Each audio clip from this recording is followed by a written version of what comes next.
came together in like the last 6 minutes. So very glad to work here. All right. If you don't mind just standing by, we'll bring in as soon as we start the hearing, okay? Okay, so I am basically interpreting for the parents who are to testify. Yes, what will happen is this is a sentencing hearing on a first-degree murder case. I believe the defense wants to put on some mitigating proof that'll come through the parents of the defendant. They'll take to the stand. They'll speak very clearly to the microphone. If you could just testify.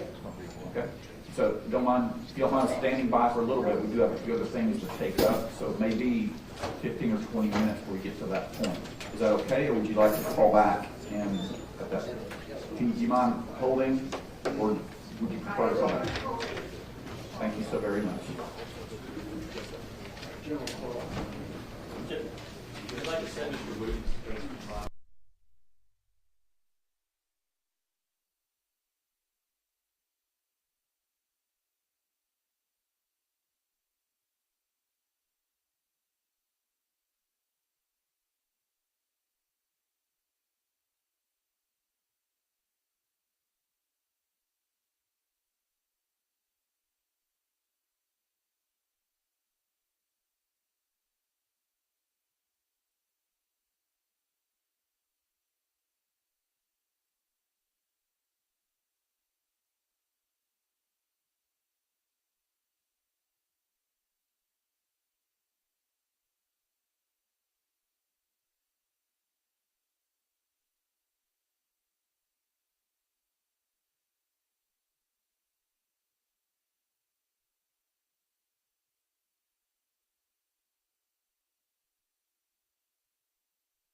going to do is go through some pre-sentencing required hearings, and then you're going to be able to translate first. So your part will be coming up very soon, like the next 15 minutes or so. And Okay. how do you pronounce your last name? Ralph? Okay, Mrs. Brown.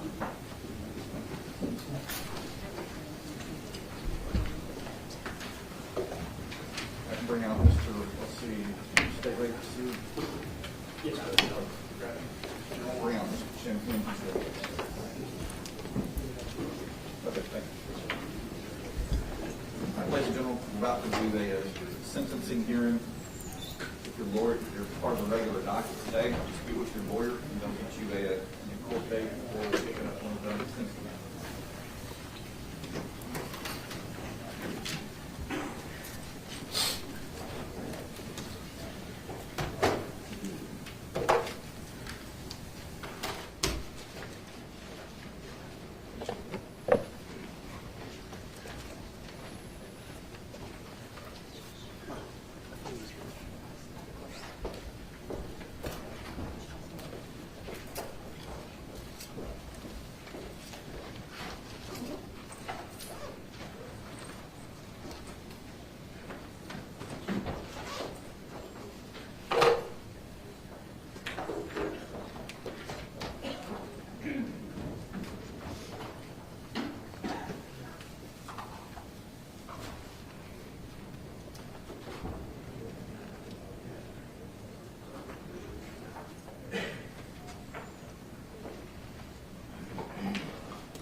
Yes, Judge.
And once Mr. Chen is ready, he'll be brought out in the courtroom.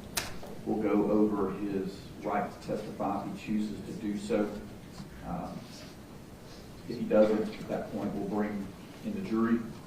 I'll go over what I need to as far as making sure they haven't been exposed in media between now and since last night. And then at that point, the defense will call the Chen family members who wish to testify. At that point, we'll employer services, just so you know what the format's going to be. And thank you again for being here. Would it take more than 30 minutes? It depends on the nature of the questions. Until we'll probably another 10 minutes before we get started. Is that going to work? Well, I'm going to try my best not to jeopardize my other case, and they are not here yet. Okay. And I know it won't be for probably another 30 minutes or so. Okay. Well, I just on the standby, yeah. well, we have all morning for this. So if for whatever reason we need to stop your testimony and then recall you later once you're finished there, we can do it sometime this morning or even this afternoon, Okay, if that works. okay, that will be wonderful. Yes, I will be able to help. Great. Thank you. So I will leave whenever I have to. Just let us know. All right. Okay, thank you.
her schedule for sure. But as she indicated, while she does have another case she's interpreting for today, she'll be free at some point. If we need to bifurcate the testimony, I don't want you to feel like anything's not getting said because of the time frame we're working around. It's not necessarily current. I just want to make sure you're pushing. Yes, sir. Thank you.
Has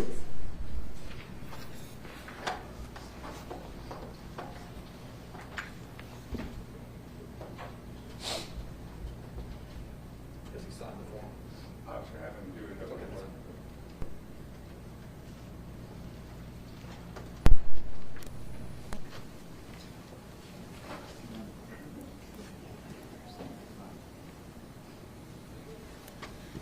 Mr. Chen, go to the podium with your attorney. Mr. Chen, we're here for the sentencing hearing of your case. I believe you talked to Mr. Weiss about your constitutional right to testify at the sentencing hearing if you want to, and he's going to ask you some questions about that. If you raise your right hand, please. Do you swear affirm to tell the truth, the whole truth, nothing but the truth, so help you God? I do. All right, Jason, yesterday you made a decision not to testify in the guilt phase of the trial. This is the sentencing phase of the trial. You have a right for this jury to hear what you have to say that might be mitigating. You also have a right to not testify. We've gone over the benefits and detriments of doing both. Have you had enough time to talk to me about it? I have. Do you understand that it is a fundamental constitutional right to testify, but it is also a fundamental constitutional right to not testify? Yes. What is your decision? Not to testify. If you'll sign and date right here.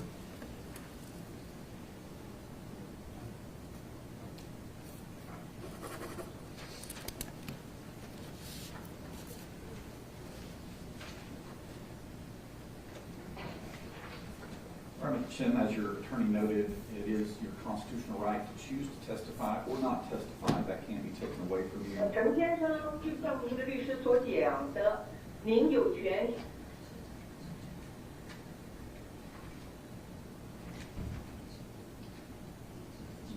Mrs. Ralph, Yes.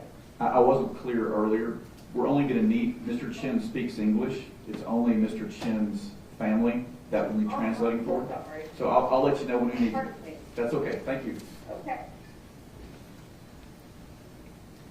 Mr. Chen, again, you understand it's your constitutional right to choose to testify or to choose not to testify. In this particular case, I know you've talked to Mr. Weiss about that decision.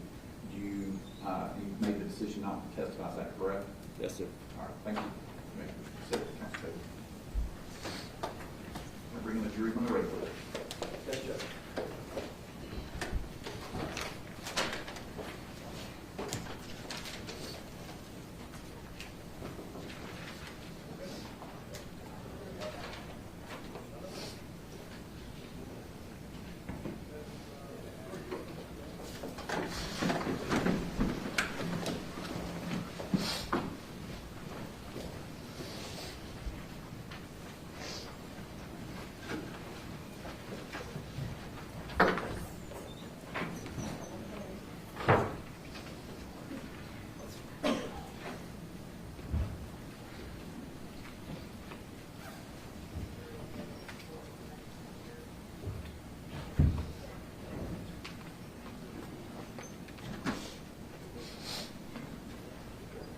All right, please be seated.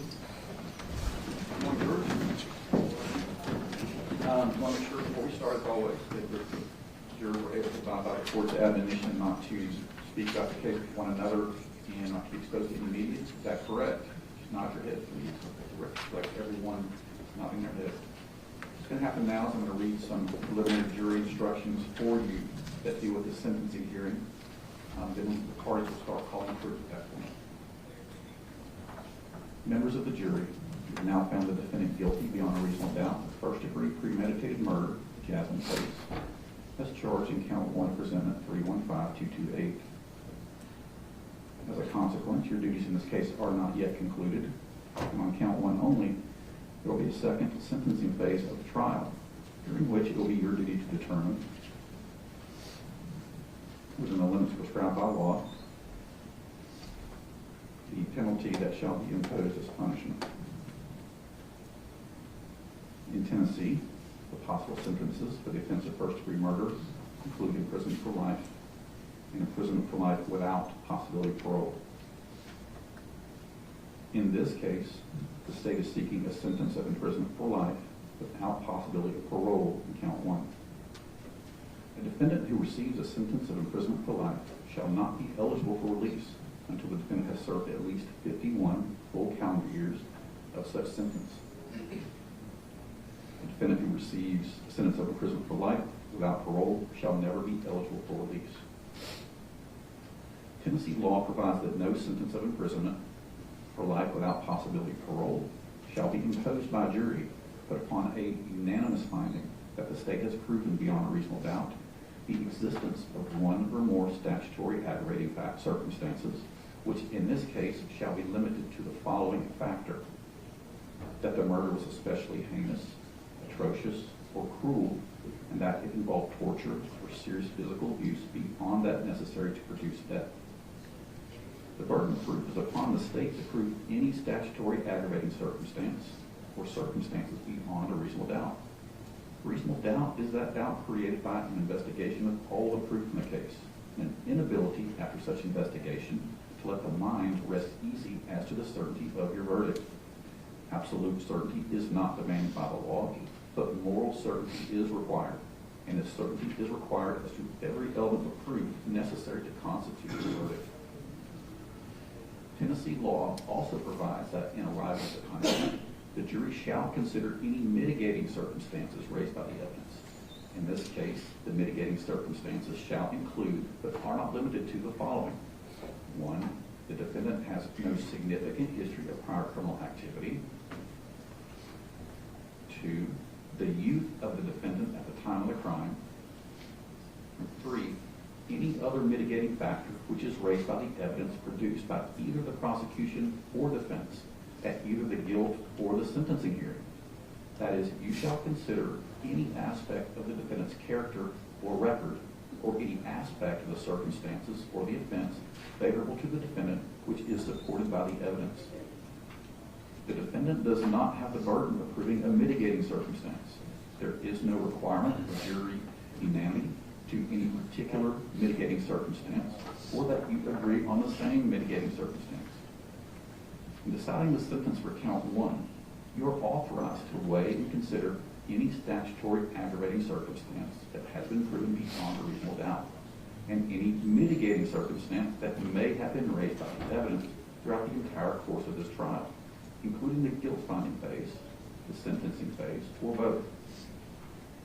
The jury is the sole judge of the facts and the law as it applies to the facts in this case. In arriving at your verdict, you are to consider the law in connection with the facts, but the court is the proper source from which you are able to get the law. In other words, you are the judge of the law as well as the facts under the direction of this court. The law also makes you, the jury, the sole and exclusive judges of the credibility of the witnesses and the weight to be given to the evidence. Please be aware that the prohibitions on independent communication and research are renewed for now. Until you retire to deliberate, you must not discuss the case, even with your fellow jurors. After you retire to deliberate, you may begin discussing the case with your fellow jurors, but you must not discuss the case with anyone other than your fellow jurors until you have returned a verdict and the case is at an end. At this time, we'll proceed to the sentencing phase. All right. Mrs. Ralph, can you hear us?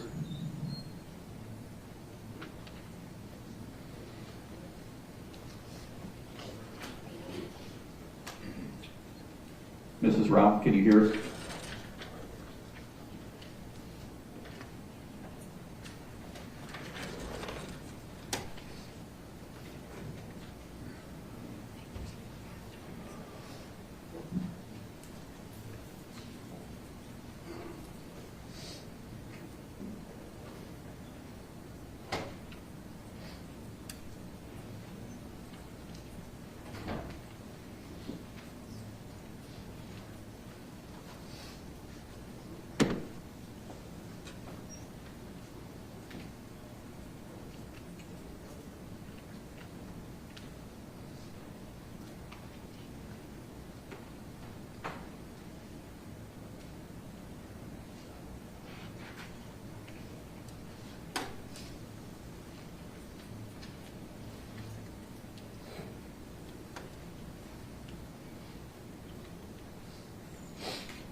Hello, can you hear us okay, Ms. Ralph? Yes. Fantastic. All right, Mr. Weiss, if you want to call you, Mr. Chen's family members, you may do so at this time. Defense calls Shu Feng Chen.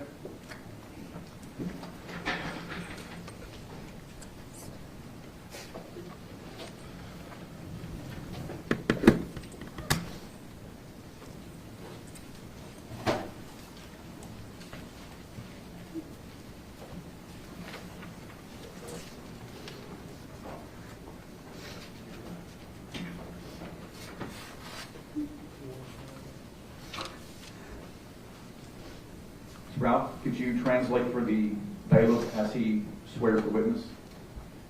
Yes. Raise your right hand. You solemnly swear affirmatively the testimony you're about to give is the truth, the whole truth, and nothing but the truth, so help you God. 你神圣的宣誓，你将讲的证言将是实话，是吗？Yes.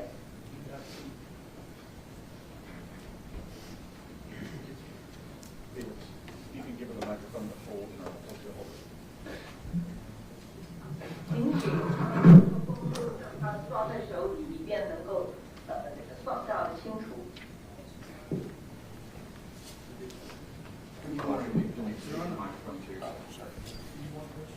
您需要在麦克风讲。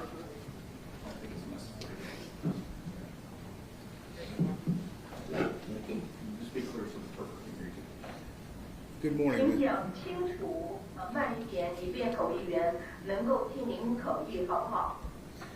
Good morning, Ms. Chen. 早晨，先生。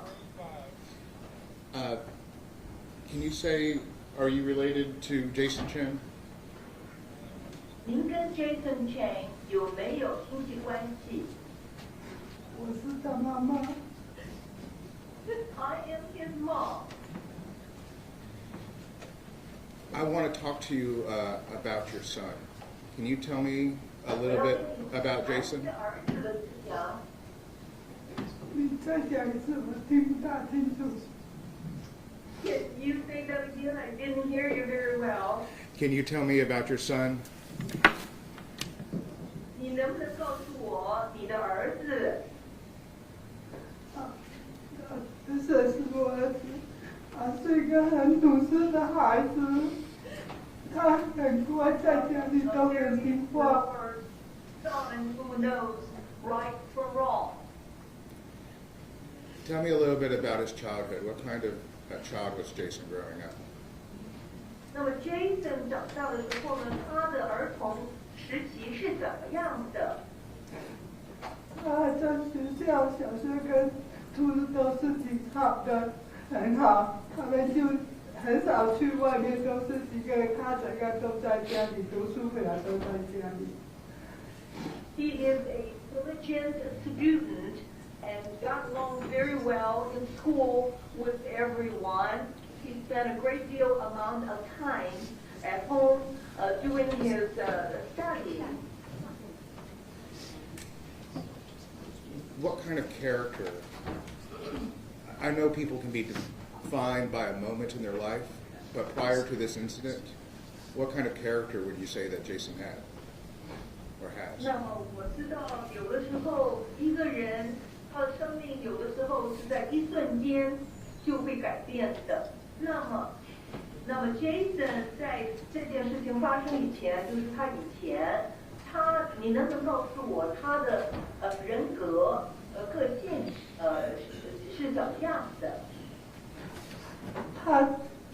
他在家都是很好，很听话的。他读书回来都是在家里，有的时候我做餐馆都很晚回来，有的时候他在家里都帮我干家务事。So he is a very obedient child, diligent in his studies, and he will wait at home while we work very late from the restaurant business, and he will help out with housework. Was he a violent person, a violent child? 他是不是一个有力的孩子？什么？你再讲一次，我听不大清楚。 Can you say that again? I could hardly understand what you're saying or hear you. What was he a violent child? 他是不是一个有暴力的孩子？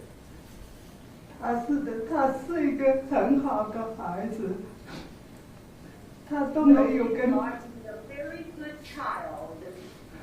他都没有跟别人吵架，这些都是很懂事。因为我在家都跟他说，妈妈不会英文，你要好好读书。他说我知道，妈妈，你做餐馆很辛苦。He never fights in school, never fights with anyone. He knows right from wrong. And I told him that Mom doesn't know English and cannot help you in many things. He said that I will study hard and I know.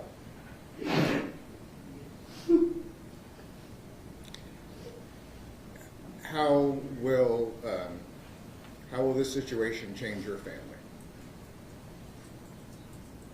那么这件事情对于你们家庭的影响怎么样？我对我孩子，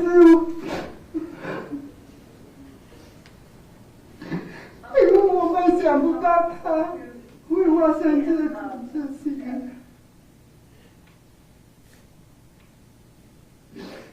因为我们家都是比较好，我们都没有犯什么错误，我们都是好好的生活、上班赚钱，就想把两个孩子抚养长大，让他们共读书，好好学习，找一份好的工作，因为我们都很辛苦做餐馆。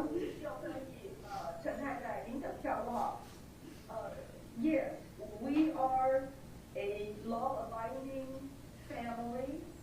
We teach our two to study hard, to work hard, and to get a good job and have a good life. How will Jason going to prison affect your family? 那么 Jason 如果到监狱里面去，会不会他是怎么样会影响到你的家庭生活？他给我们的地方很大，我们就是希望他犯了错误在里面好好改造，然后我们也希望陪审团给他们一个好好的改过出来，因为我们真的很想他，因为他不是一个坏的孩子，他是一个很好的孩子，他都会很体谅我们妈妈也很辛苦，他经常告诉我妈妈我会好好读书的，他还告诉我说妈妈我快毕业了，半年我就毕业了，我再去读，以后去读 master。他说我读了赚了钱，你不要去餐馆上班，很辛苦，我会好好赚钱给你，妈妈。他真的是一个很好的孩子。He is actually a very good kid. He told me that within half a year I will graduate, and I am going to study my master's, and I will be making lots of money, and you no longer need to be working so hard in the restaurant. I hope that you will give him a chance to improve his life, and I wish the jury will give him a chance to give him another chance in his life so that he can do what's right. Is there anything that you want the family of Jasmine Pace to know sitting here 那么 today? 你有没今天的 Jasmine Pace 他的家庭，你要跟他们怎么讲呢？我就恳求陪审团跟法官大人给我们孩子一个改过的机会，然后他有希望回家的盼头，就是希望他有一天可以出来回家。他不是一个坏，他是一个很好的孩子。He is a very good child. He is not a bad person. I pray that lead to the judge and the jury to give him a chance so that he can go home and restart his life. Is there anything that you want to say to Jasmine Pace's family? 那么你跟 Jasmine Pace 他的家人，你要跟他们讲什么呢？我就是想跟他们父母讲，我孩子犯错了，他这已经也受到了惩罚，希望他的父母给他一个在里面改造一个。重新做人，有个机会出来改造后出来，有个希望，有一天也能见到我们父母。我们父母来到美国，只是不会因为真的很辛苦培养一个孩子，我们真的很辛苦。希望他们会家人给我们一个，给他孩子一个。给我还是一个改造的机会，有一天出来。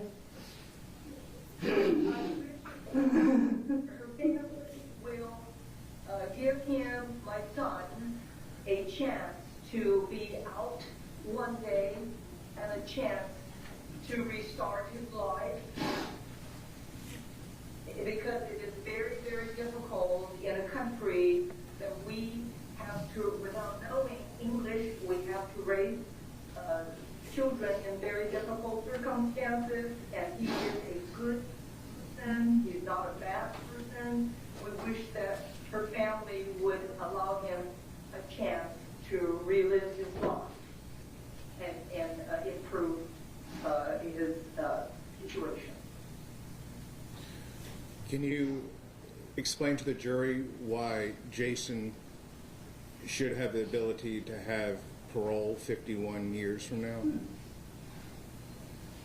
能不能跟陪审官解释为什么你认为 Jason 在51%，就是服刑之后呢，会有为什么他应该有机会被做出缓刑？因为他平常都是一个很好、很懂事的孩子，他的犯错也是一时的犯错，然后他就是改造了，他好好会在里面好好，出来也要让他有一天有个希望，改造后，孩子要给他一个希望出来，早一天能够出来，他不是一个好孩子，他是一个很懂事的孩子，他就是一直犯错。He is a good child. He knows right from wrong because his sudden passion. He made mistakes, and we wish that he can have a chance to change and improve in the prison. And I hope that he will have hope to get out one day and relive a changed life. Just one moment, Your Honor.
so much. If I could just have you raise your right hand and we'll finish this out. You solemnly swear or affirm that you have interpreted accurately, completely, and impartially, using your best skill and judgment in accordance with the standards prescribed by law, the rules of ethics, and spoken foreign language interpretation of Tennessee, that you have followed all official guidelines established by the court for legal interpreting or translating.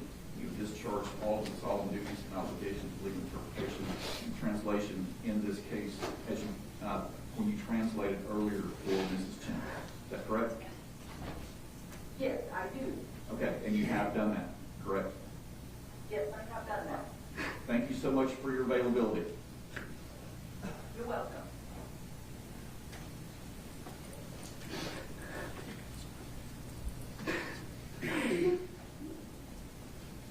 Let them shut down. Dr. Reed, this is probably just shut down.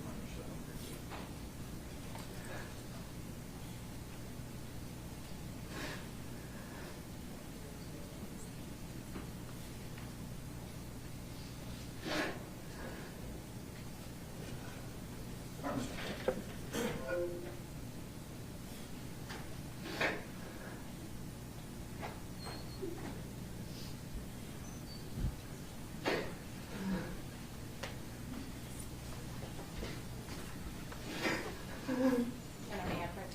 Yes.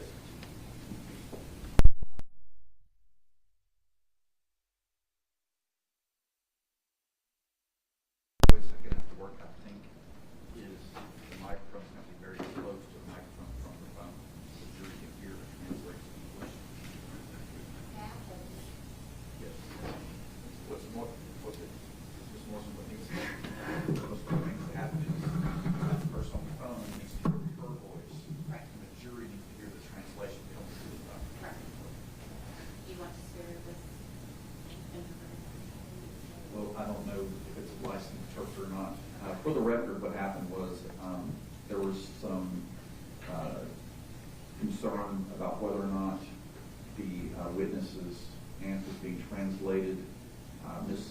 Wee Ralph, who was a translator, is pretty much the #1 Mandarin translator that's used by the administrative office of the courts throughout the state of Tennessee. However, Chen's mother was very upset, and her words might have come out in a way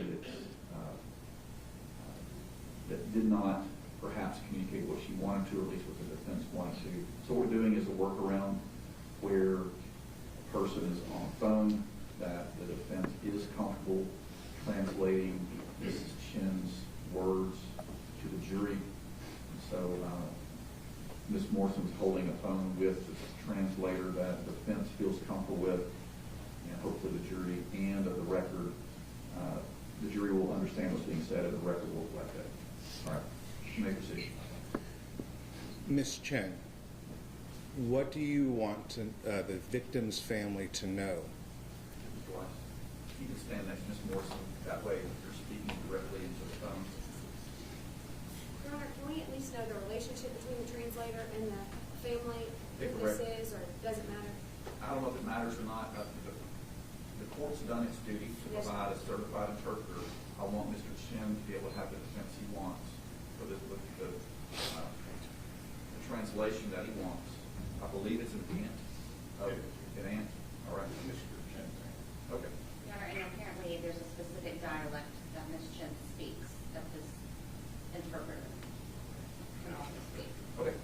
Ms. Weiss, you can speak clearly into the phone. Make sure the phone is held to the microphone so the jurors can hear the English responses. Is your name Jenny Chen? Yes. All right.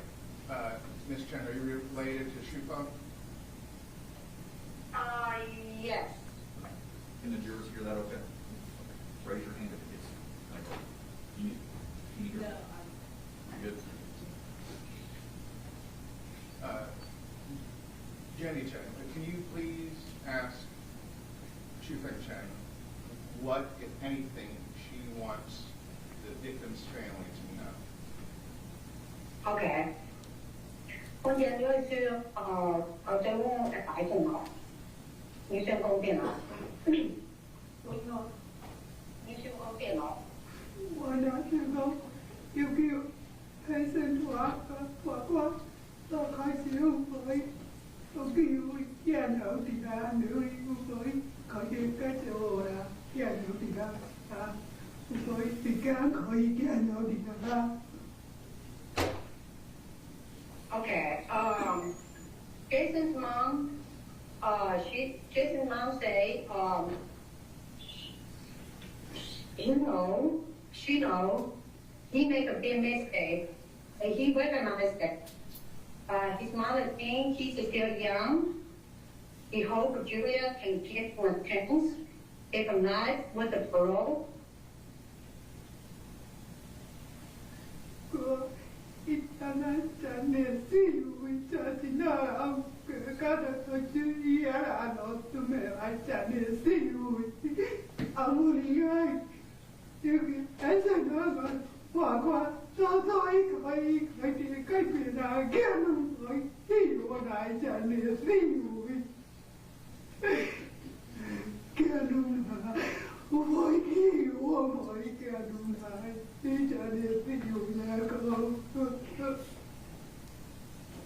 He said he's still young, and his mom wants you guys can give him a chance, keep it alive with the parole because he's only 24 years old.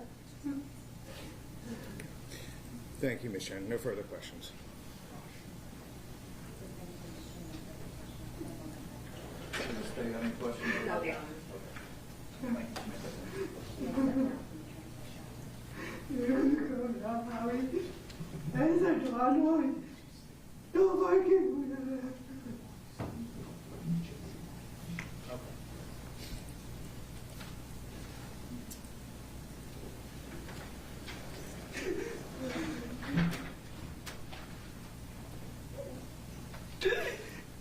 I appreciate the parties working around the interpreter's availability for this. At this point, we can start with the state's. Is that all for the defense? We can revert back to, I think Oh, typically okay. the state would go first. Oh, sure. To take that forward. Sure, Judge. Your Honor, there are two individuals close with Jasmine that would like to make a statement today. The first that will be called to the witness stand is Gabrielle Pace.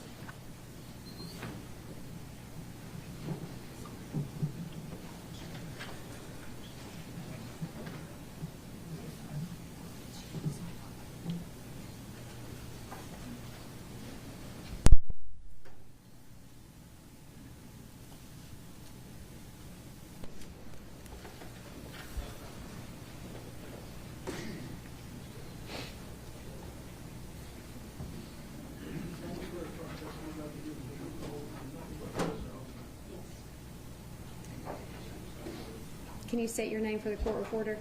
Gabrielle Pace. And you go by Gabby? Yes. Gabby, how are you related to Jasmine? I'm her older sister. And did you prepare a statement today to read for the jury? Yes. Are you ready to do that? Yes. Go ahead. Okay, sorry, I'm a little nervous. Hello, my name is Gabrielle Pace. I'm the older sister of Jasmine Pace. Jazzy and our two brothers and I shared the same father but different mothers. They were raised by Katrina Bean and Scott Bean. I was raised by Stephen and Tammy. Biologically, Jasmine had 3 brothers and 1 sister, but if you were to ask Jasmine, she had many more than that, and she loved to be into the earth. Jazzy experienced hurt and pain at such a young age. We lost our brother Austin in 2014 from a tragic ATV accident. Jazzy was one of the first ones on scene and held our brother in her arms while waiting for ambulance to arrive. She is the one who called me and told me that I needed to come and say my goodbyes to my brother. We held his hand together as he took his last breath. And then July of 2020, we lost our cousin Derek to COVID. June of 2021, we lost our cousin Jayla to another tragic accident. And then November 22nd, 2022, her grandmother, who helped raise her and was her best friend, passed away from her long battle with cancer. Through all of the trauma that Jazzy had endured, she still had the most beautiful aura and soul. She never gave up on people, and she never gave up on herself. No matter how hard or how busy, she always made time for family and friends because it was the most important thing to her. She had every reason to be bitter and cold-hearted, but instead chose to be warm and full of love. She wanted nothing more than to have children of her own and always talk about what kind of mother she would be. While she may not have birthed her babies, she had 4 of her children, Gucci, Miko, Athena, and baby girl, who were her absolute world. Jasmine was the greatest mom to her babies. And God knew that whatever title Jazzy had, that she would excel and become even better than she could ever imagine, and I'm extremely blessed to have had her as my sister. Jasmine was so much more than just a daughter, an aunt, a sister, a niece, a granddaughter, a godmother, and a cousin. She was a best friend, a listening ear, a shoulder to cry on, a jokester, and so much more. This girl had a panda tattoo for the simple fact that it makes her smile, and a bunch of us got the panda tattoo. She had probably one of the worst candy addictions I've ever seen, who thinks to dedicate not 1 but 2 dresser drawers to only candy. My youngest daughter could always count on her jaw to have the best candy ever. Jasmine touched the lives of everyone from here all the way to Canada. If her life goal was to touch as many hearts as she could, then she succeeded. This is the life that was forcibly taken from us. I'll never forget standing at my sister's casket and seeing how much wax they had to put on her face and how much mascara was smudged all underneath her eyes and how her hair was stiff from the wax. I held my sister's hand one last time, not even knowing that it was the hand that she stabbed through. I fixed her hair and her necklace, again not knowing that she had wounds there. I'll never forget the overbearing heartache I felt when I found out what he had done to my sister. The overwhelming anger and disgust. I felt that someone could do this and not have any remorse for what they had done. How I had to comfort her best friends as they said goodbye to one of the most important people in their entire world. We weren't able to have an open casket because her body was so far decomposed, and Jasmine would never want to be remembered that way. So many family members weren't able to say their goodbyes that day, and it will forever haunt us. I will never understand why, but it's not fair. The hole that is left in our hearts will never be filled or repaired. For 2 years, we have relived this moment over and over on how her last minutes of life, she was terrified and alone. The thought of, was there something more I could have done, constantly runs through my head. I love my sister dearly, and I demand that she gets justice that she is deserved. Thank you. Thank you, Ms. Pace. Any questions? We're sorry for your loss. Your Honor, the state would next call Jacqueline White to represent the family.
All right, Ms. White, are you ready? Yes. Will you state your name for the record? Jacqueline White. Can you describe for the jury your relationship with Jasmine Pace? She was my little cousin. Okay, are you ready to read your statement? I will try. All right, thank you. 60 stones are in this jar, one to represent every stab wound found on my beautiful, innocent 22-year-old cousin. For 2 years and 2 months, I have thought at this very moment, the moment I would have the chance to confront the subhuman villain sitting among us. His mere presence defiles this very court, and I am so sorry for everyone here that has had the unfortunate fate of having to cross paths with him. Thank you to everyone that dedicated hours, time away from their families, blood, sweat, tears, and trauma to ensure that whatever justice could be given to my family would be had. My thirst for vengeance and the rage inside of me is a two-edged sword. It serves no one but me selfishly, and it only gives this predatory sociopath the attention that he so desperately craves. Even worse, it makes us all lose sight of the most important thing and why we are all here, Jazzy. Her legacy, her memory. I refuse to allow this creature to erase that. I won't let you steal that the way you stole her life. Nothing I say here today will ever make any of you feel the impact of this loss on my family. If it hasn't happened to you, it isn't a pain you are even capable of fathoming. The closest you could probably get is to close your eyes, remember those photos that will forever be engraved in all of our minds, and replace her face with the face of somebody that you love. Your daughter, your sister, wife, somebody that mattered to you. Thank God every day that this wasn't them. Hug them a little bit tighter. But open your heart to hear about who she was and why this loss is so vast. Jasmine was warm. She was kind, thoughtful, loving, generous, sassy. She was beautiful on the inside as well as the outside. She was fiercely protective over her family. She would literally come running if you needed her. She was 22 but still had a childlike innocence about her. She had a tattoo on her wrist that many of us do now, a sleepy panda. It is one of the silly things that we laugh at because Katrina asked her, "Why would you get that? It's so pointless." And Jasmine's answer was, "Because every time I look down, it makes me smile. Every time I look down at mine, I now have to fight the intrusive thoughts that plague my mind. I have to force myself to remember her beautiful words and not her tiny wrist with handcuffs resting over that tattoo." She wanted kids and often talked about the kind of mom she wanted to be. I can still picture how she greeted you. She would smile, dimples intact, outstretch her arms to hug you, and not because of etiquette or decorum. It wasn't the fake one-armed, "I'm going to pat you on the back because I'm supposed to." It was genuine. She meant it. The cliche, "she lit up a room," is fitting for her. I often think of the last time that I hugged her. She was crying, she was hurting, and she still thought of everyone around her and their well-being. What a lot of you don't know is hours before Jasmine was murdered, we were all together saying goodbye to our beloved granny. It was not expected. She woke up not feeling well that day. She went to the emergency room and was dead by that evening. We used to have a joke about who Granny's favorite was. Jazzy always had the trump card because Granny named her restaurant after her. To say we were all close is an understatement. She was the glue that held us all together. It was a devastating loss. I remember getting the call that afternoon to come say my goodbyes. I was at work, which that day had me deep in Tryon, Georgia. I remember my route to the hospital was around an hour. I prayed that entire drive. I knew everyone I loved would be in immense pain, but I had no idea that that was the tip of the iceberg for my family. Our loss and our grief. I arrived last. Everyone was surrounding her bed. We stayed for hours waiting on the inevitable. She was no longer coherent, so we made small talk and tried to make each other laugh.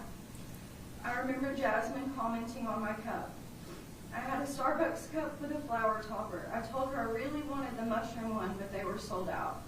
It was only after she went missing that my mother told me that that day at the hospital, she went online and ordered me that cup. I remember them moving her room. I left to get food with my brother. When we arrived back, I saw Jasmine crying outside alone. We went to comfort her. She dried it up immediately and brought up Thanksgiving.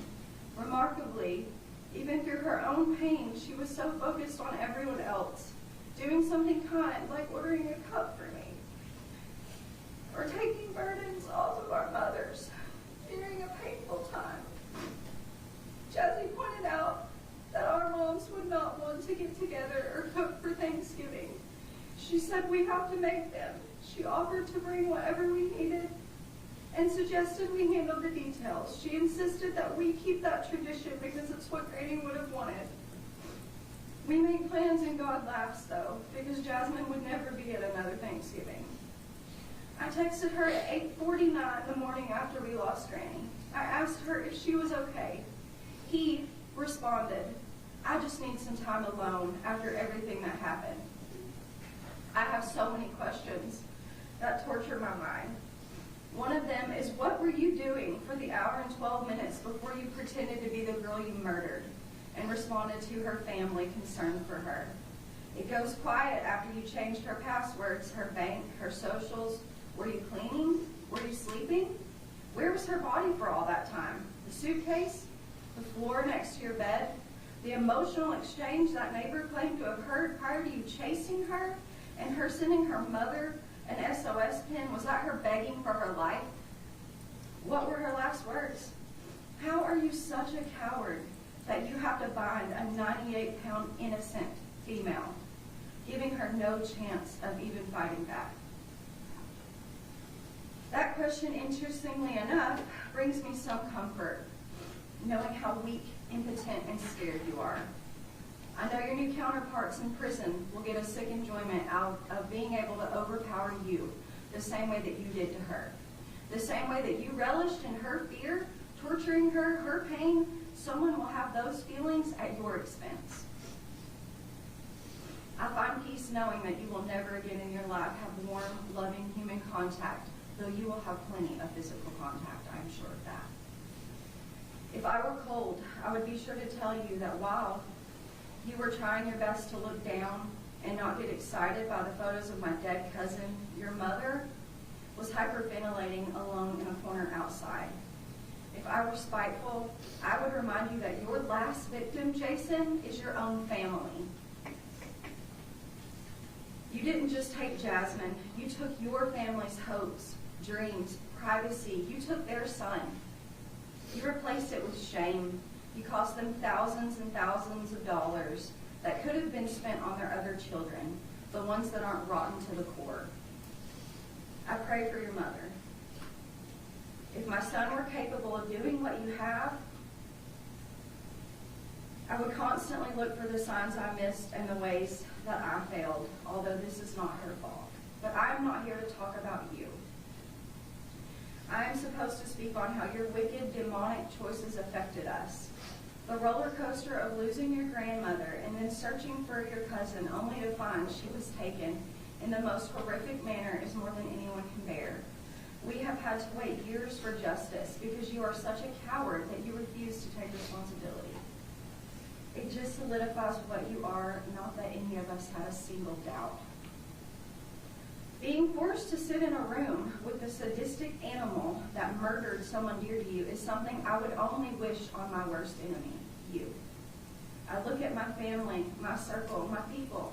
I don't recognize any of us.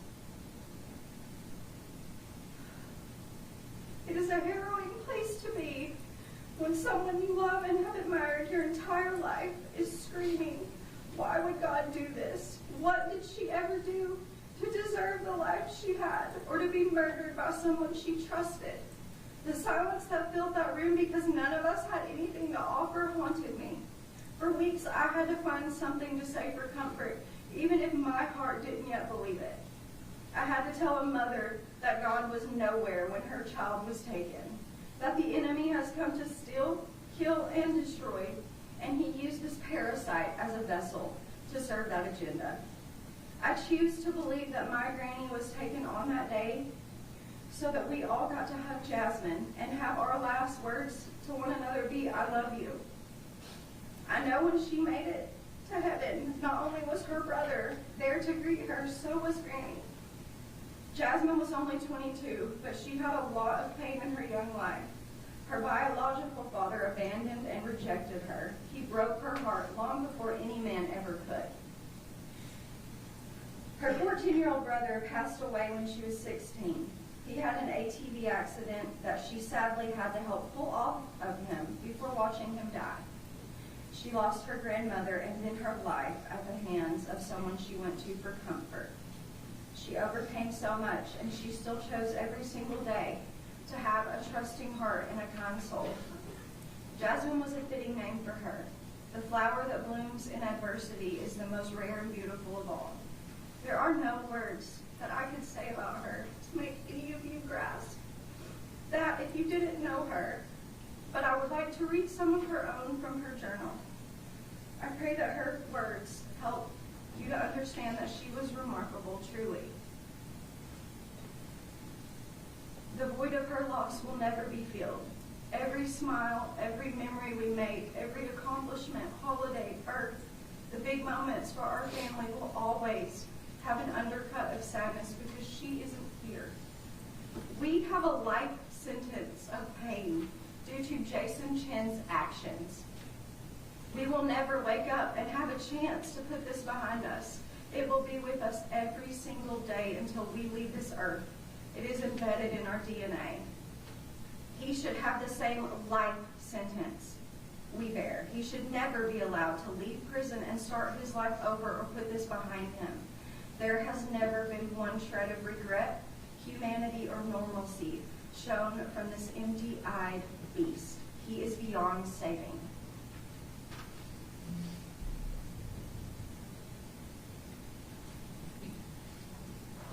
Ten 28/2014. This is her journal. My daddy is taking me shopping tomorrow. I'm so glad I have you, even though you are not my biological father. You have been my dad since I was 5 years old. You have been through thick and thin with me and my family. I appreciate you more than you could ever know. I can never pay you back, and I will always love you so much for everything you have given me, including my handsome baby brother, Aiden. You have made my mom so happy, and I love you. 12/19/2019. Austin, her brother. Do you miss me like I missed you? I doubt it. I know heaven would never allow that kind of pain behind its gates. I wonder what you think when you see me. Do you smile looking down on me? Or do you shake your head? I hope I make you proud. The sky has been so much prettier since you made it up, and I hope the angels know what they have. Granny, I want you here with me more than anything, but I understand if this fight is too hard on you and you yearn to rest. I love you enough to let you go, and I want you to know that it's okay. Thank you.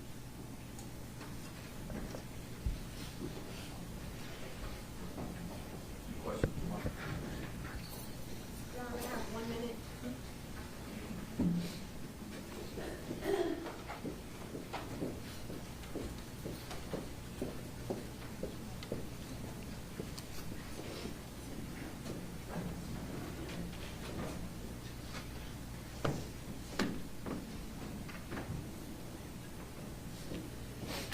Your Honor, I believe that the last family member that would like to make a statement is Travis Pace.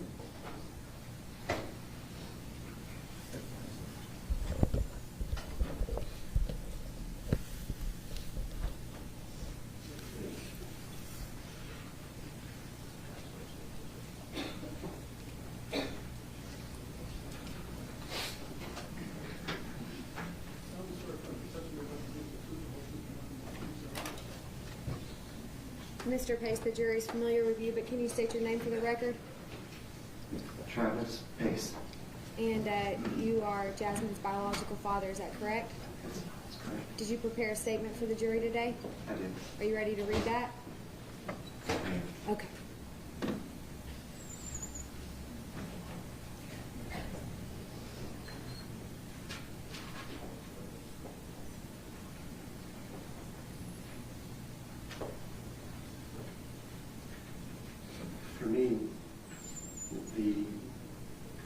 impact of Jasmine really started when she was born.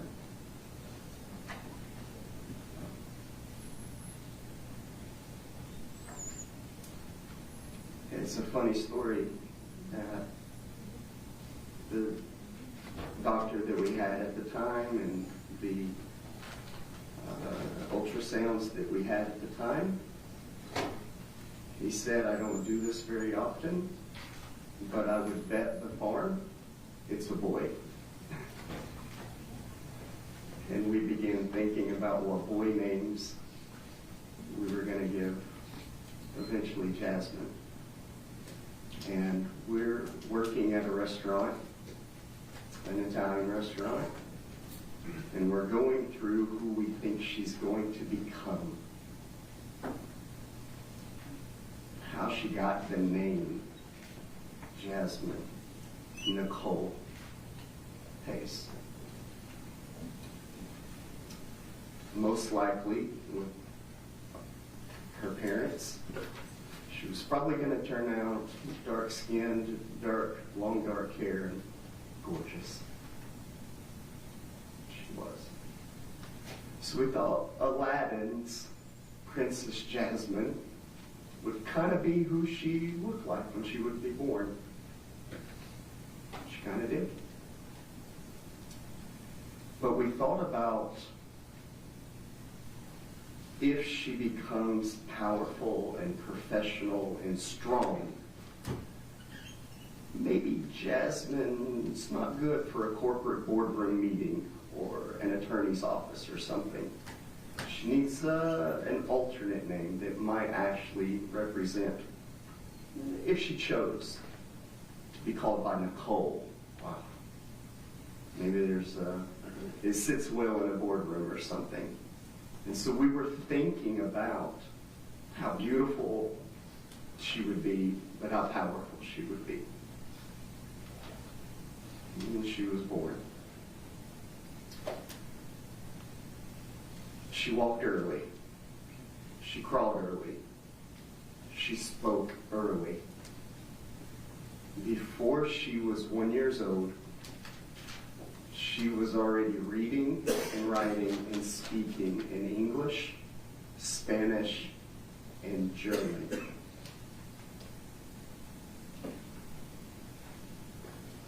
We created a saying as Shella's father. I could imagine how gorgeous she was going to turn out and how her looks could probably give her certain advantages. And we made up this slogan, what makes us the most beautiful? And her reply, which was rehearsed, our heart, Daddy. You're going to be beautiful with hair and all your features, but what makes us most beautiful? Our heart. And as she grew up to become a person, it was her heart that ended up being the most beautiful. We immediately saw how clever she was, how intelligent she was. We went to a fair, and we would eat the cotton candy. And at that time, you put a balloon with a little ribbon, and they can move their arm, and the balloon moves, and they punch it or do different things. Because it was after dark, we weren't going to give her candy for sleeping reasons and stuff like that. And she threw a fit over this candy, which seems to be consistent throughout the rest of her life. So we had a plastic bag with a handle that had the cotton candy bag in it. And she was so short and small, she couldn't pull the bag off the handle. But her genius showed up. She opened the bag off the door, put the balloon under the baggie, and let the balloon rise over the bag and yanked the balloon and the bag of candy off. Nobody teaching her how to do that. Her instincts were that good at 2 years old. At 3, she had her brother Travis, nicknamed Austin. And he had his first birthday and his birthday cake. And there's this gorgeous picture of her standing right beside him as if she's going to eat his face to try to get to the cake. But she ended up feeding it to him instead.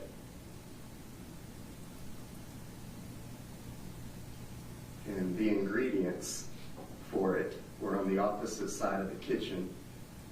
And she took her high chair and slid it 30 feet across the room, turned the high chair backwards, crawled through the legs, flipped over to the top of it, opened the cabinets, climbed up to the 3rd cabinet where she was dangling and reaching for candy that she couldn't see.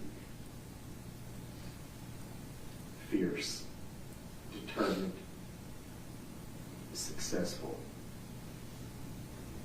From the beginning, we gave her chores. She would have a little pop, pop, pop broom that you just run it across the carpet and it pop, pop, pop, pop, pop. So when we would vacuum, she would vacuum.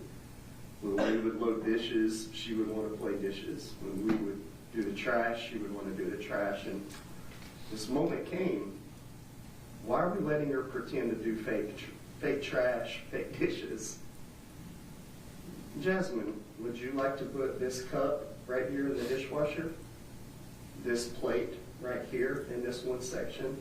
Because she was learning blocks and triangles and circles and squares. She knew geometry, so she could start literally loading the dishwasher.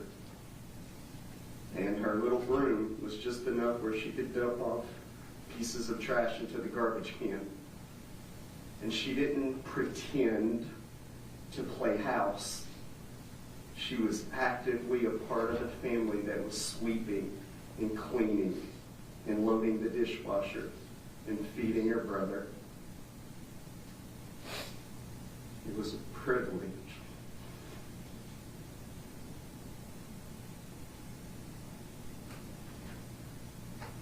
To watch her grow up.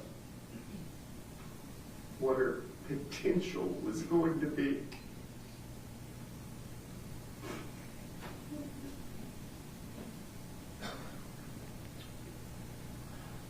It's been said I was military and deployed a lot.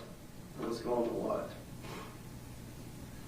Every year, from Thanksgiving through New Year's, would take the 30 days of vacation and be here in Chattanooga and get her and the family and our friends and our families grew up together.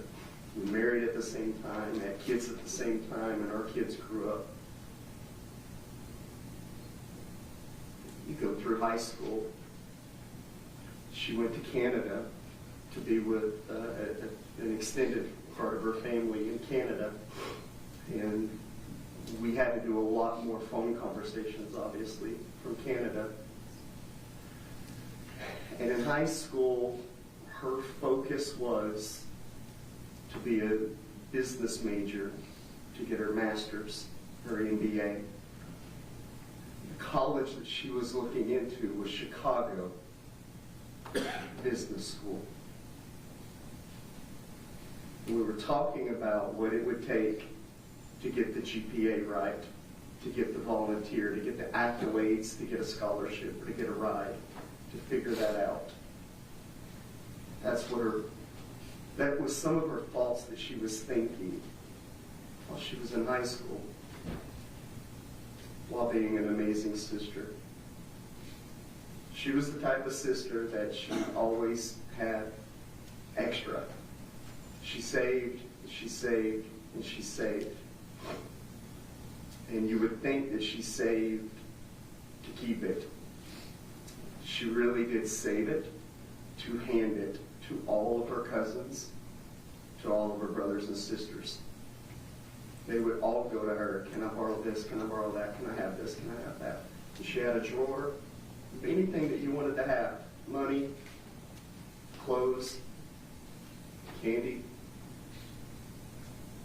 She saved everything and had it available for everybody, and they came to her for that.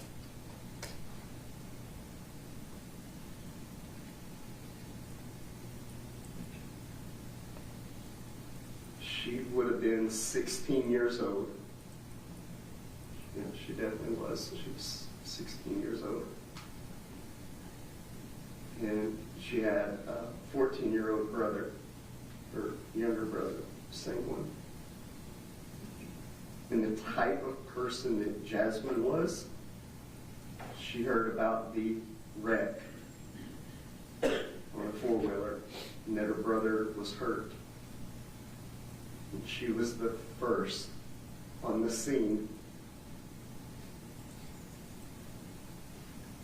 She laid in a grass field holding her 14-year-old brother.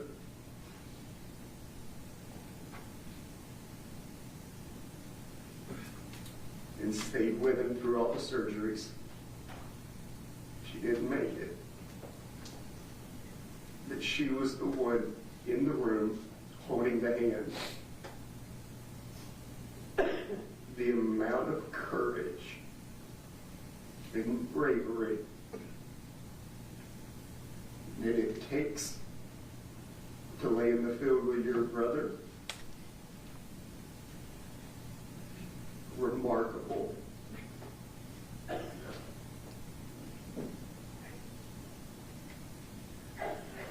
As she got closer to graduation, her family has a very successful company, and it was an easy option for her to be a part of that company. And you could see at 18 years old, 19, 20, 21, 22,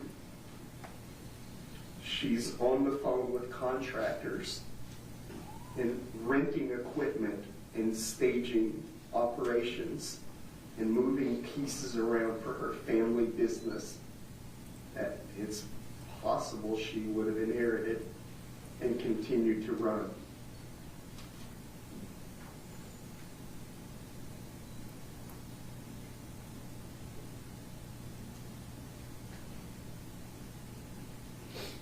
It's been said that it's so vital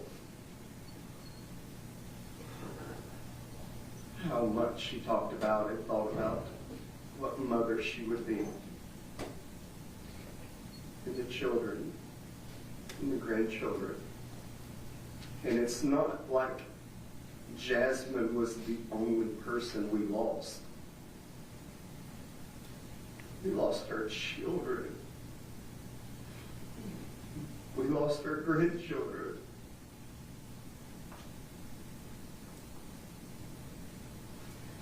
The entire family tree has been cut down.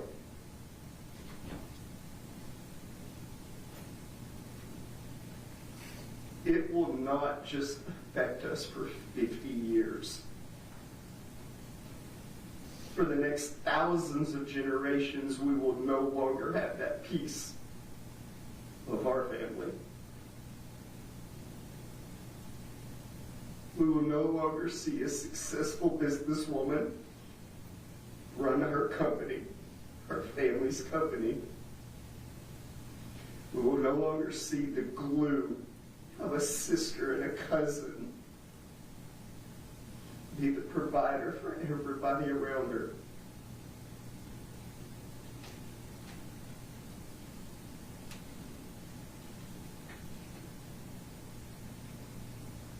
We're supposed to talk about impact statements.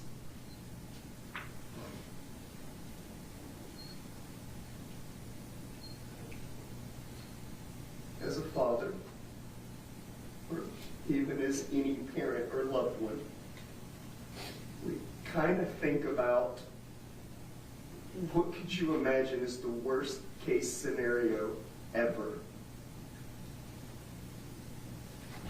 Maybe one of those would be that a 5-foot girl that weighs less than 100 pounds would literally have one hand taken out of the fight.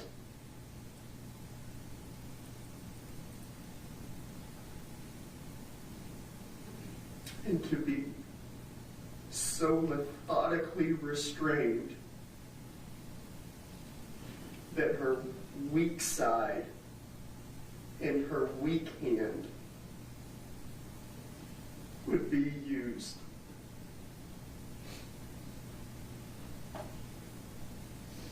With the breaking of the shackle and with seeing multiple strikes to the hand, she endured multiple attempts to fight with everything that a 5-foot, 100-pound girl could do. Till her lung was punctured, she ran out of breath, till a gallon of blood was spilled, and she ran out of blood.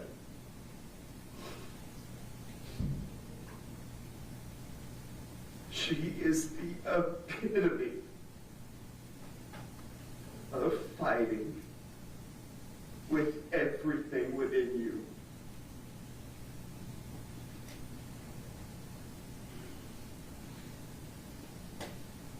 Cody is right. This is not going to be a trial where we're going to talk about a certain name.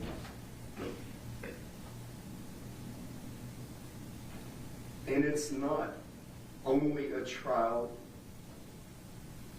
that we're honoring Jasmine Pace.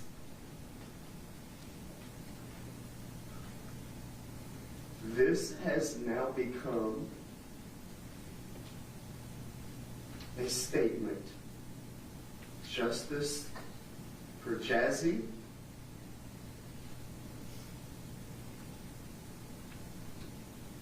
still lives on. Her death, her sacrifice continues through that phrase, through the idea of what it means to so many people for different reasons.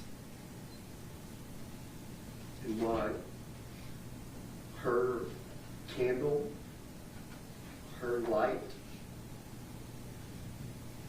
was definitely taken.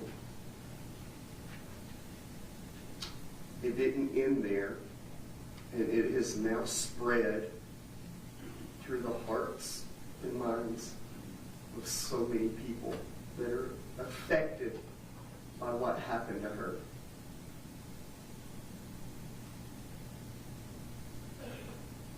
There is both negative impact and also good impact.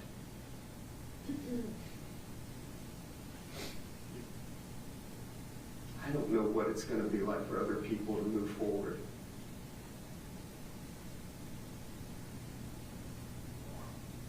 But at random, like Jackie perfectly pointed out, at random, we try to relive what those 3 to 5 minutes must have been like. Where were they standing? What actually got said? What was the first clue? At what point does she grab a phone and drop a pen? At what point is she restrained? At what point is she helpless? At what point is she hopeless?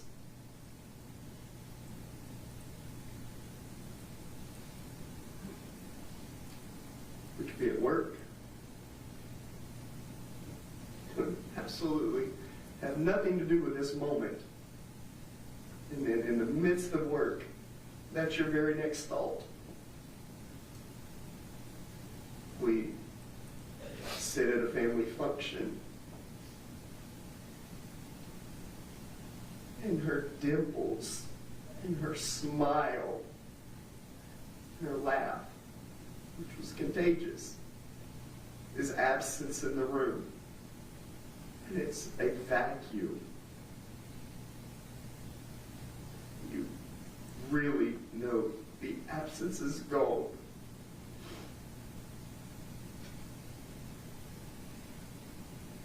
I think we're supposed to talk about the impact this has had with the attempt to paint her character, who she was, and what we've lost, so that you would consider sentencing if 50 years seems reasonable.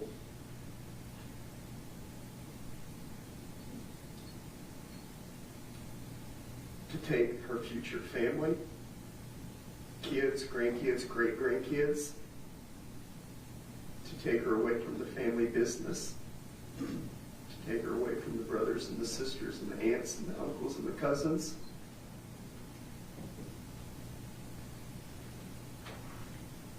Couldn't possibly be enough.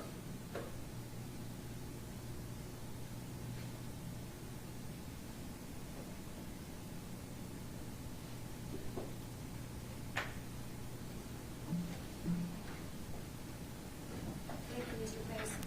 Your Honor, that's the state's case.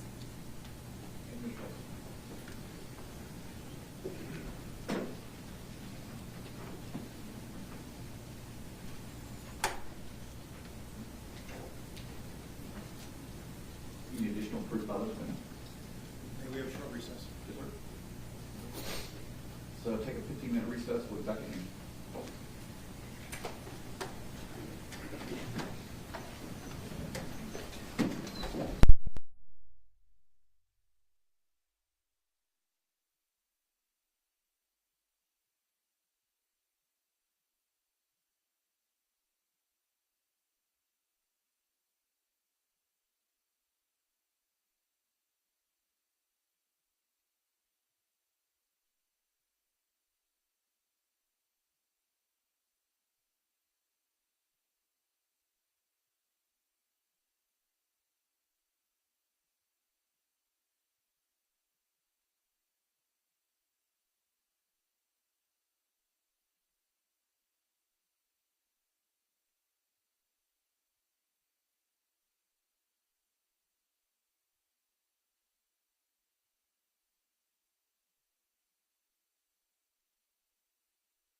Yes, I expect him to be extremely brief.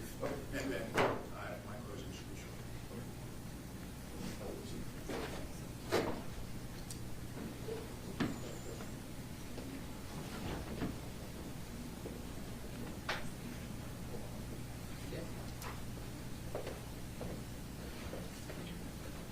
In the court, you can bring the jury member in.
Defense calls Chen.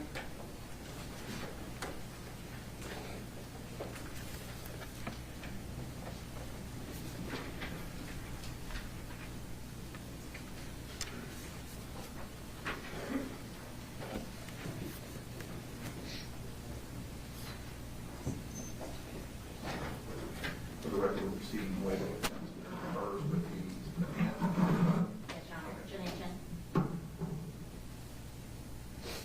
raise your right hand, please. Right hand. 右手举起来。 Do you swear or affirm to tell the truth and nothing but the truth, so help you God?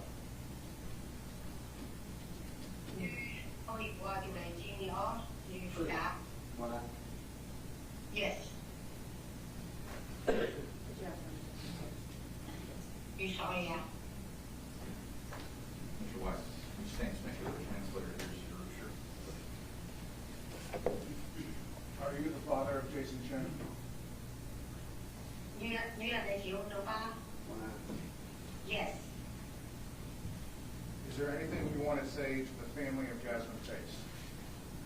那个 Jasmine 他们两个宣告写了我。我的朋友，当这个人来，我想搞起来，非常的抱歉。 We understand your hurt and we are so sorry for your loss. No further questions? No. All right, thank you. You may step down.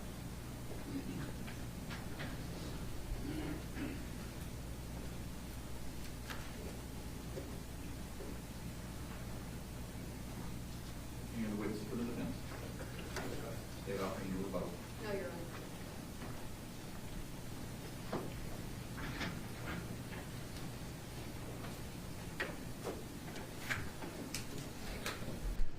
Members of the jury, evidence in the sentencing phase of the trial on count one has been completed. It's now my duty to instruct you as to the law. The law applicable to the sentencing phase of the trial on count one is stated in these instructions, and it is your duty to carefully consider all the instructions. The order in which these instructions are given is no indication of their relative importance. You should not single out any one or more of them to the exclusion of another or others, but you should consider each one in light of and in harmony with the others. Having found the defendant guilty beyond a reasonable doubt of first-degree premeditated murder of Jasmine Pace, as charged in count one, presentment 315228, you now have the duty to determine, within the limits prescribed by law, the penalty that shall be imposed as punishment for that offense. In Tennessee, possible sentences for the offense of first-degree murder include imprisonment for life and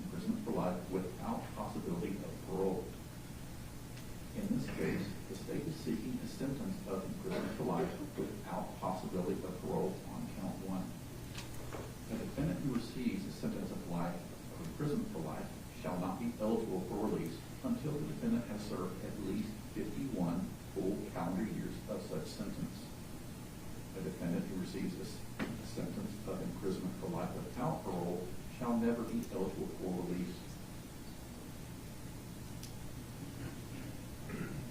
In deciding the sentence for count 1, you are authorized to weigh and consider any statutory aggravating circumstance that has been proven beyond a reasonable doubt and any mitigating circumstance that may have been raised by the evidence throughout the entire course of this trial, including the guilt finding phase, the sentencing phase, or both.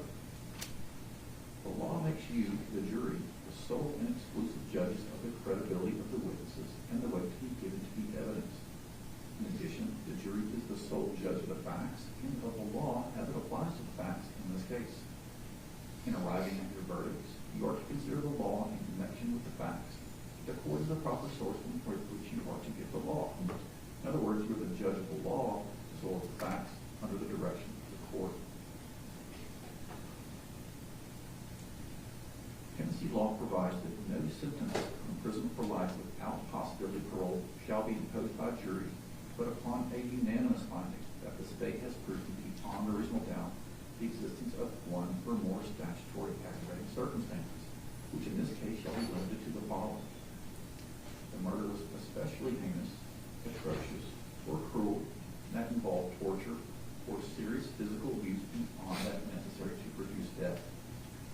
Heinous means grossly wicked or reprehensible, abominable, odious, and vile. Atrocious means extremely evil, cruel, monstrous, exceptionally bad, abominable.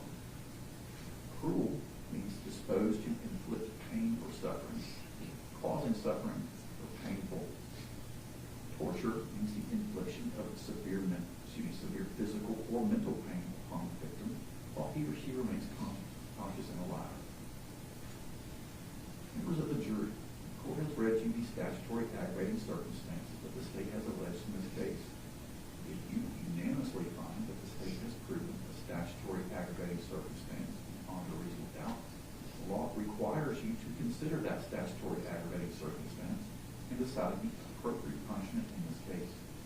However, you shall not consider any other facts or circumstances as an aggravating circumstance in deciding the appropriate punishment in this case. The burden of proof is upon the state to prove any statutory aggravating circumstance or circumstances beyond a reasonable doubt. Reasonable doubt is that doubt created by an investigation of all the proof in the case and an inability after such investigation to let the mind rest easily as to the certainty of your verdict. Absolute certainty is not demanded by the law, but moral certainty is required, and the certainty is required as to every element of proof necessary to constitute the verdict. The prosecution has introduced what is known as victim impact evidence. This evidence has been introduced to show the financial, emotional, psychological, or physical effects of the victim's death on the members of the victim's immediate family. You may consider this evidence in determining an appropriate punishment. However, your consideration must be limited to rational inquiry into the culpability of the defendant, not an emotional response to the evidence. Victim impact evidence is not the same as an aggravating circumstance. Proof of an adverse impact on the victim's family is not proof of an aggravating circumstance. Introduction of this victim impact evidence in no way relieves the state of its burden to prove beyond a reasonable doubt at least one aggravating circumstance that has been alleged. You may consider this victim impact evidence in determining the appropriateness of the sentence only if you first find that the existence of one or more aggravating circumstances has been proven beyond a reasonable doubt by evidence independent from the victim impact evidence.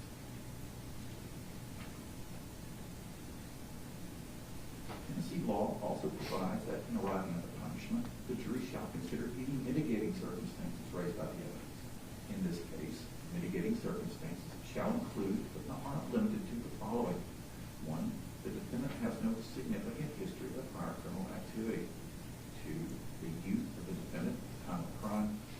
3, any other mitigating fact that is raised by the evidence produced by either the prosecution or defense at either the guilt or the sentencing phase of the trial. This means that you shall consider any aspect of the defendant's character and record, any aspect of the circumstance of the offense that is favorable to the defendant and supported by the evidence. The defendant does not have the burden of proving a mitigating circumstance. There is no requirement of jury unanimity as to any particular mitigating circumstance, or that you agree on the same mitigating circumstance. The defendant has not taken the stand to testify as a witness. He shall place no significance on this fact. In this sentencing phase of the trial on count one, the burden is on the state to prove one or more statutory aggravating circumstances beyond a reasonable doubt. The defendant has no burden of proof, and he is not required to take the stand in his own behalf. And his election not to do so cannot be considered for any purpose against him, nor can any inference be drawn from such fact. The verdict must represent the considered judgment of each juror. In order to return a verdict, it is necessary that each juror agree thereto. Your verdict must be unanimous. It is your duty as jurors to consult with one another and to deliberate with a view to reaching an agreement, if you can do so without violence to individual judgment. Each of you must decide the case for yourself, but do so only after an impartial consideration of evidence with your fellow jurors.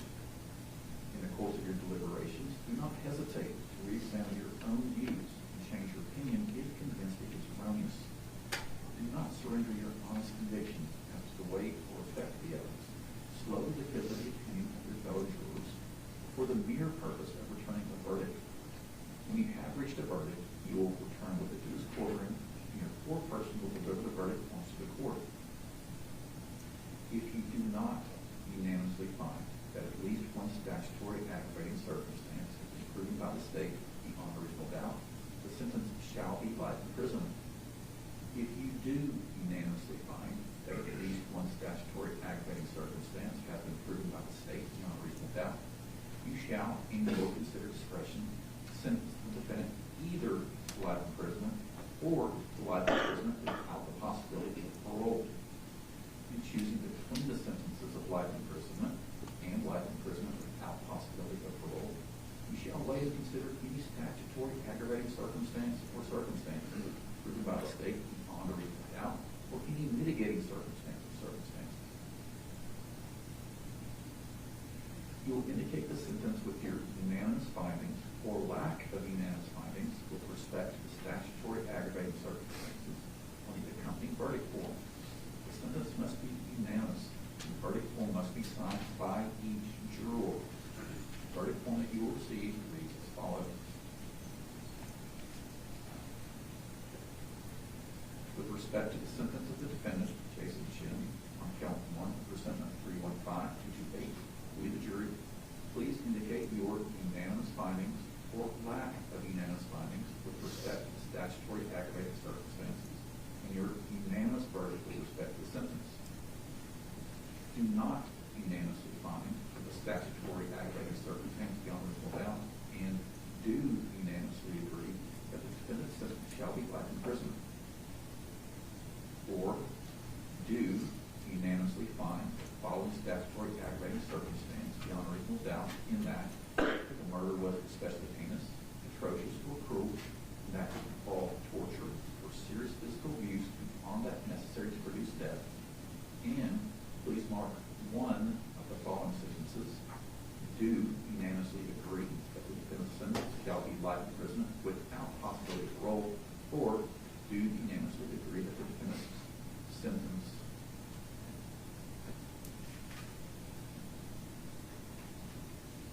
shall be life imprisonment.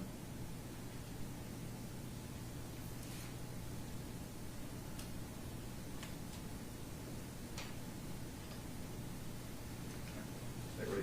Hello. Remember your principles.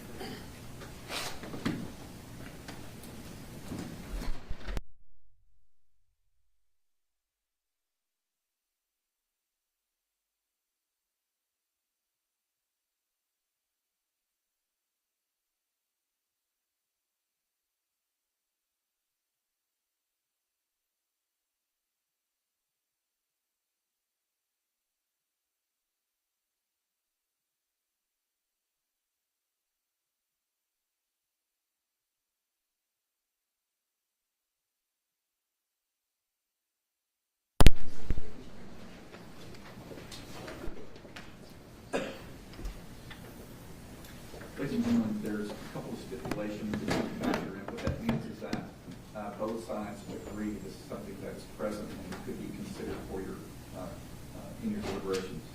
One, the defendant is a U.S. citizen. The other is that the defendant has no significant history of prior criminal activity. Briefly, y'all's decision. What do you think? Should he have the ability to get out of prison is the question that you now have to ask yourself. We're not going to go back through the proof. You've heard it. You know it very, very well. But I do want to talk to you for a second about life without the possibility of parole. In the legal system, we refer to it as LWOP. The state of Tennessee is not always entitled to seek life without the possibility of parole. You've heard now that there have to be aggravating circumstances present for the state to even ask a jury to find life without the possibility of parole. In this case, it's very simple.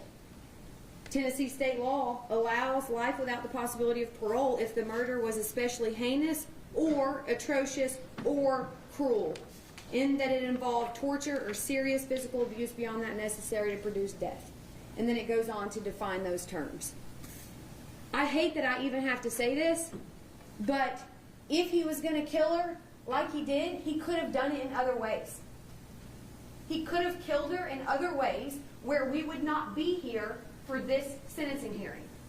If he would have shot her and left her in his apartment, we wouldn't be here for life without the possibility of parole. It doesn't qualify under this aggravating circumstance. If he would have stabbed her once or twice and left her in his apartment, we wouldn't be here. It doesn't qualify under this aggravating circumstance. He chose not to do that. He chose repeatedly the amount of stones that were in that glass vase to stab her and slice her. And then he chose more physical abuse. I think we can all agree that stuffing her in garbage bags in a suitcase is additional physical abuse on top of what was necessary to kill her. The medical examiner said that she could have lived for minutes, that even the wound to the neck would not have instantly killed her. That is heinous and atrocious and beyond what was necessary to kill her. That is cruel. That is vile. The entire case is vile. I feel terrible for Jason's family. It is very sad to see his mom up there on that witness stand. Shame on him. He didn't just do this to Jasmine's family. It is horrible to watch that he did it to his own family. I can't even fathom what they must feel like.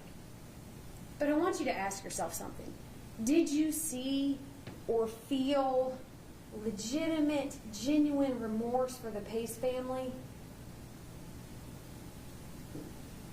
Did you? Does it make it better that he was privileged? That he had parents and a brother that cared about him? That he's been a, quote, good kid? He was a good child? No mental health conditions we've heard about? No issues? He was a student? Does that make it better or does that make it worse? I think that makes it a lot worse.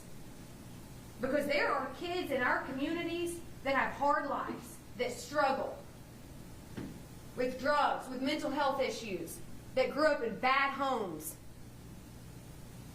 that had hard life. That's not him. He took everything his family had given him and he squandered it and he ruined the Pace's life. That doesn't make it better. It makes it worse.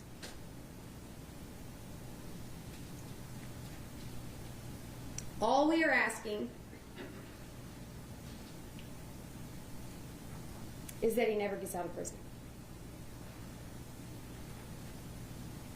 Jasmine Pace never got out of that suitcase until she was in a coffin, in which her family members had to testify today that there had to be so much wax on her body She was unrecognizable. That is heinous and atrocious and cruel. Period.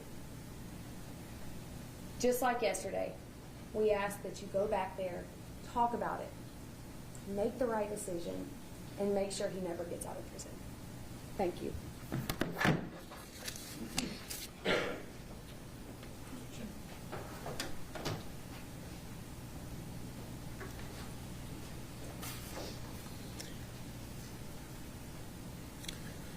I know that you sat through a long trial, and I know there's things, I think the state's right, you saw things that you won't forget, I won't forget. I want to tell each and every one of you, thank you for your time, your patience, your consideration. But you're tasked with a profound and somber responsibility in this part of the trial. You get to decide whether Jason gets life with parole or never be released. Both options are severe and a significant punishment. I think it reflects the seriousness of the case, but it's critical that you remember that every tragic crime has equal magnitude under the law. Your duty today is not to ensure punishment. It's to make sure it's also proportionate. I've spoken with many victims' families. They don't care if you're shot or stabbed or strangled or drowned or any of one of those things. Every single murder is especially heinous, atrocious, and cruel. General Moyle talked to you about that yesterday. Every murder is emotional. There's always a family that loses someone. General Wamp is right. The Pace and the Bean family lost a very important person. It's tragic. It's sad. And I agree, the Chen family have lost a child too. There's two families hurting.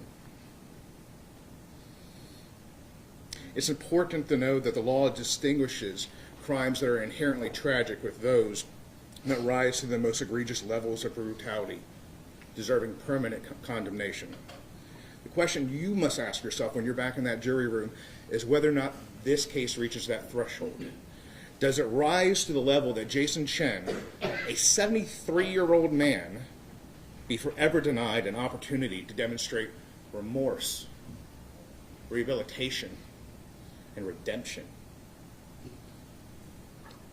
Jason will face the consequences of his actions. He's been convicted. But the question is, are you willing to grant him the hope of redemption? In 51 years, Jason will be an old man. He won't have the ability to harm society. Life with parole is not a guarantee of release. It's a narrow and difficult path. It requires a demonstration of transformation, accountability, and change. It acknowledges that punishment is necessary, but our society values the possibility of rehabilitation. Our justice system is not only a measure of how we treat the most virtuous and innocent among us, but also a reflection of how we treat the condemned. Dostoevsky once wrote, "The degree of civilization in a society is revealed by entering its prisons." By allowing Jason the possibility of parole, we affirm our society's belief that the most condemned among us can strive to rebuild their humanity. You're not tasked with forgiving Jason Chen or even excusing his actions.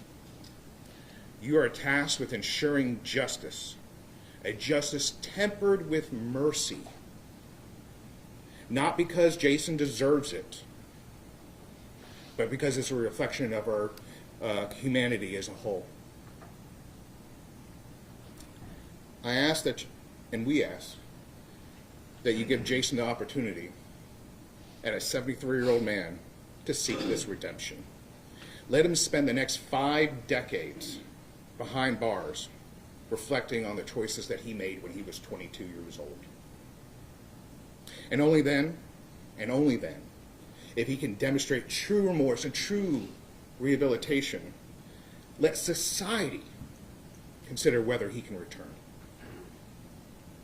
A life sentence with the possibility of parole is still a life sentence. It's not leniency, it's accountability. And it's paired with the belief that justice must allow room for hope. By sentencing Jason to life in prison with the possibility of parole, you honor the principles of our justice system. You honor justice. You honor humanity. And most importantly, you honor the possibility of redemption. Thank you.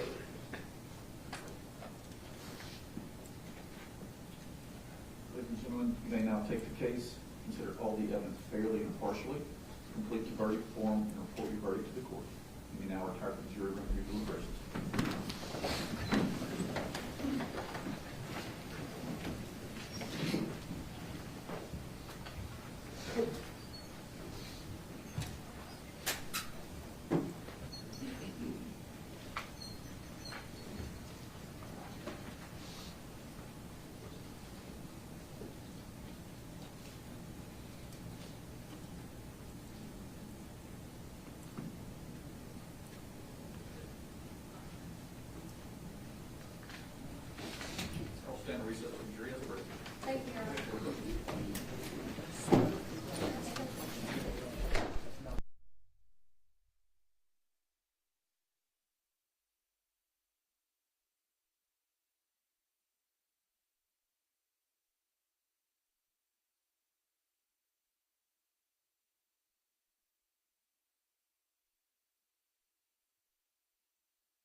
You gotta put it back? Okay. What do you want?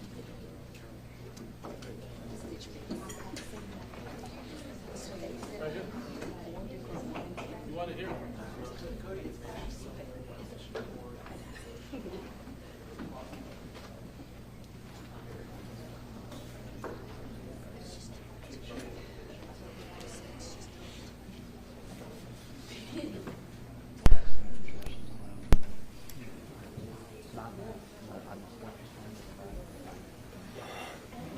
She just wanted me to remind you. Yeah, good. All right.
Bring up Mr. Chen, please.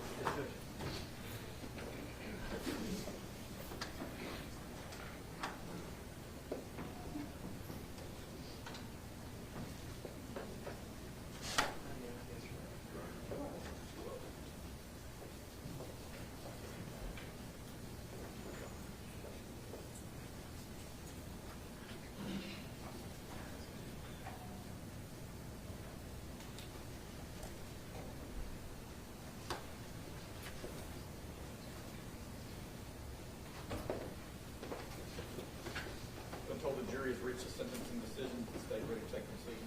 Yes, Your Honor. Spence ready? I'm bringing it here. When you're ready.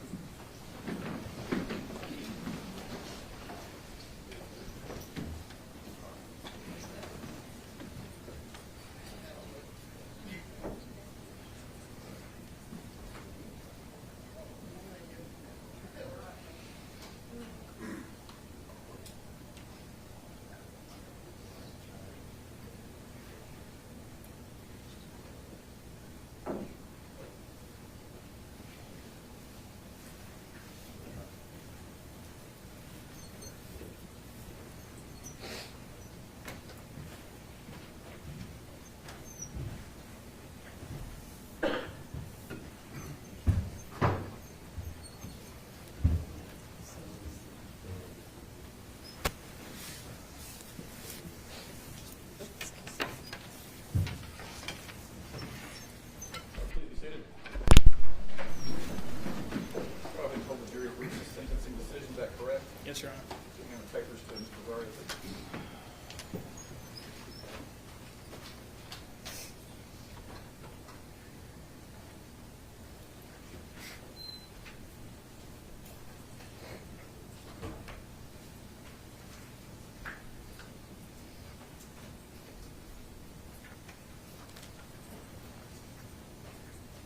Sam, Chen, please stand up. Your turn. Charles, lead the jury. Sure, go ahead. I'm sorry, the very top sentence there. With respect. With respect to the sentence of the defendant, Jason Chen, on count 1 of presentment 315228, we, the jury, do unanimously find the following statutory aggravating circumstances beyond a reasonable doubt, in that the murder was especially heinous, atrocious, or cruel, and that it involved torture or serious physical abuse beyond that necessary to produce death, and do unanimously agree that the defendant's sentence shall be life imprisonment without the possibility of parole. Please maintain quorum. Thank you. All right, jurors, if this is your individual verdict, please so indicate by raising your right hand. Record should indicate that all right hands are raised. Do you decide to further polling of the jury? No, Your Honor. No, Your Honor. Okay. Sit down. Jurors, this concludes your service. It may seem like 2 years ago that we first met. It's only 2 weeks ago. But as you can tell, this is a very important case for both sides in this community. On behalf of everyone here in Hampton County, please accept my sincere gratitude for the sacrifice that you have made away from your life to be part of this. You're going to be taken back to the jury room. Sometimes the attorneys like getting feedback on what they could have done better next time, what's important to you. You don't have to talk to them if you don't want to. I know they appreciate it. I'll be back there momentarily myself. We're going to brief you on what comes next. But again, with my sincere gratitude, you may step into the jury room.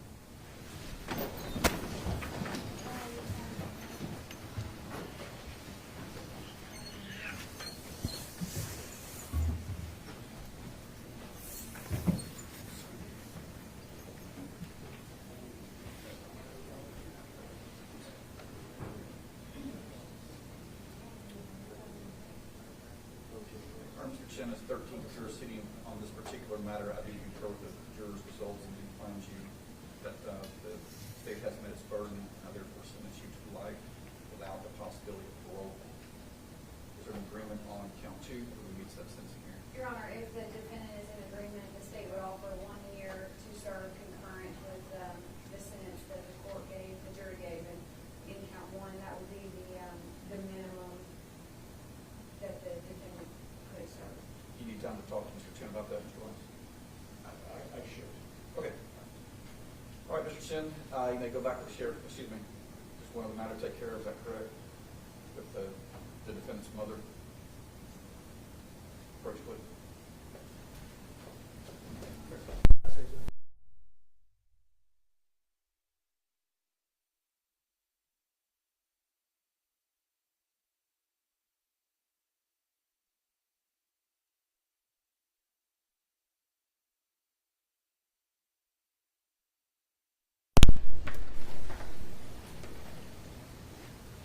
Ladies and gentlemen, for those of you who've been here for the last 2 years and 2 months, you can tell it's been a very long road.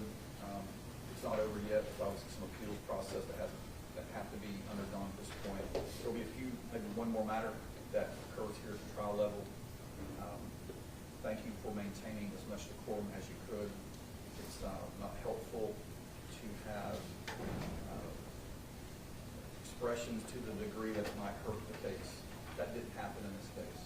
I know both sides have been waiting for this particular day for a very long time. It's finally arrived.